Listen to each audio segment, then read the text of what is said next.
everyone. Welcome to Sacred Saints Podcast. I'm so happy to have you, whether this is the first one you're listening to or you're a returning listener. I just pray that everyone gets a lot out of it, and yeah, we can just hop right into it. Today we're going to be talking about St. John of the Cross. St. John of the Cross was born in 1542 in Avila, Spain. His father worked for a wealthy family as an accountant. When his father married his mother, his family disowned him because his mother was born to a lower class. Due to this, John grew up in poverty and suffered greatly due to that. St. John was sent to a boarding school for children who are poor and orphaned. Here he received a religious education. Even as a child, St. John chose to follow a religious path. He served at an Augustinian monastery. When he was older, he worked at a hospital while attending Jesuit school. In 1563, St. John joined the Carmelite order. Upon his joining, he took the name John of St. Matthias. After this, he was sent to a university to study theology and philosophy. St. John, with his studies, became an expert in the Bible and translated Song of Songs into Spanish. This was controversial because the Church had forbade the translation of the Bible from Latin in order to protect the original meanings of Scripture. St. John became a priest in 1563 and considered joining the Carthusian order, where monks lived in individual cells.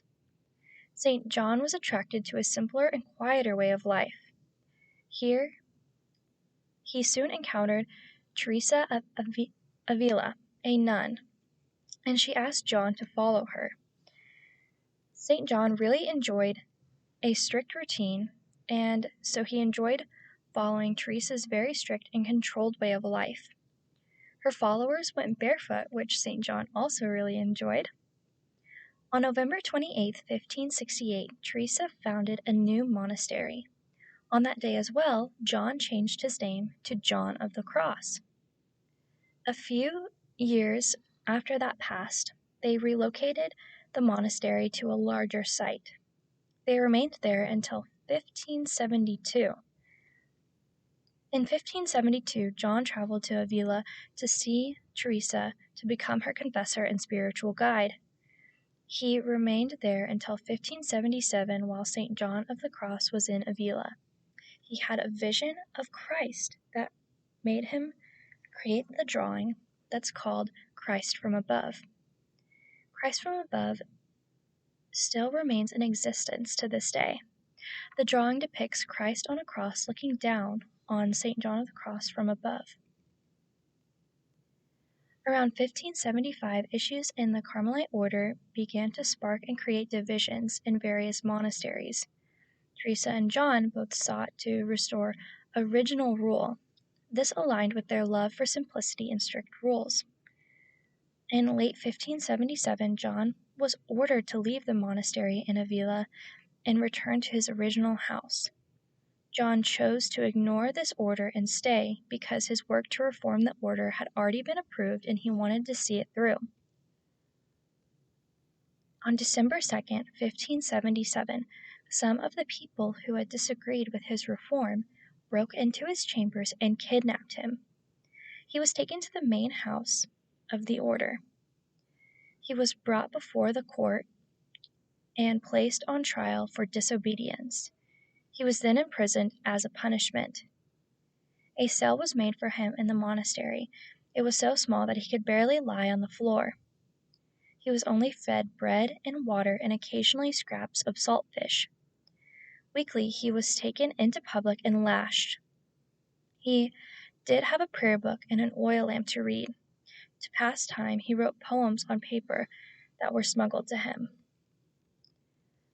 John became known as a remarkable and influential poet, most of all after his death. He has been cited to have influenced many poems, mystics, and artists. After 9 months in this environment, John managed to pry his cell door off its hinges and escape his captivity.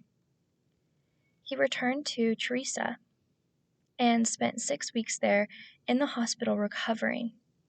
After his recovery in 1579, he was sent to be the rector of a new college and to support the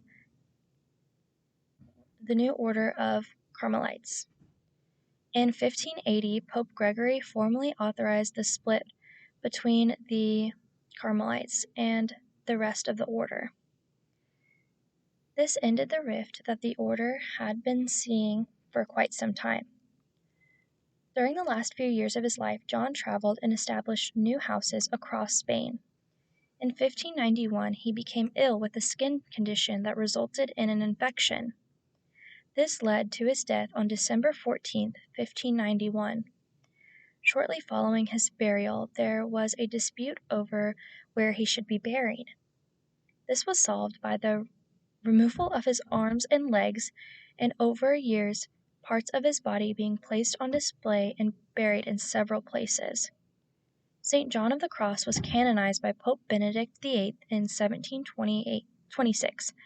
He is the patron saint of mystics and Spanish poets. His feast day is December 14th. I don't know about you guys, but I really enjoyed learning a lot about St. John of the Cross. I hadn't really ever heard of him before my mom heard of him, I guess, and told me about him. But I think his story is really amazing. I can't imagine being held captive in such a small place for 9 months and still managing to find joy and find comfort in the Lord. So I think that's really inspiring. And I don't know, I've learned a lot about him and his faith that has really inspired me to get deeper into mine. So I hope the same happens for you. I'll be praying for everyone this week. Um, and I hope that everyone has a great Christmas and Advent season. Thank you all for listening.